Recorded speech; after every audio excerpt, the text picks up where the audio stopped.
So the other day, somebody asked me, what does it mean to pay yourself first?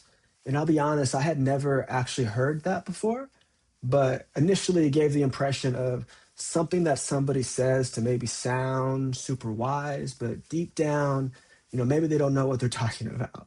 So I went ahead and Googled it, and it says, pay yourself first is a financial strategy where you prioritize savings by automatically saving a portion of your income before spending it on anything else. What is that supposed to mean? Savings into what?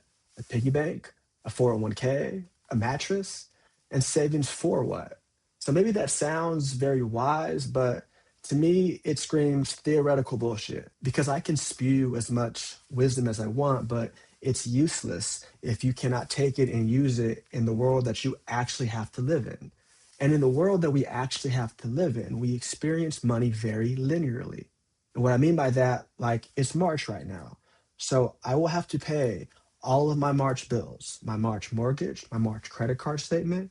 And then in April, I will have to pay my April bills. And if I'm unable to do any of those things, then my January 2040 mortgage payment won't mean anything because I will no longer have the house. And logically, we all know this. That's why every day I meet a bunch of people that have done a really good job of paying themselves first, of putting money out of their paycheck directly into 401k before anything else, and still feel very uncertain. And that's because they're taking money and putting it towards a 20-year problem without securing today first. And in order to get to 20 years from now, you have to string together a lot of today's first. So it's kind of like using your money to buy a wedding dress when you haven't even met your fiance first, even though you need your fiance to use the wedding dress. So now you have to go and find a fiance, but it's so much more difficult because you have less money to pay for the dates, pay for the travel experiences.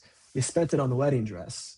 And even more importantly, you're stressed while you're doing it because you know that if you can't find your fiance or if it doesn't work out, then all the money you put into the wedding dress is wasted. What's more appropriate is to identify what you need now. Go through your past couple months and figure out monthly how much is coming in and how much has to go out. Write down those two numbers and do simple math.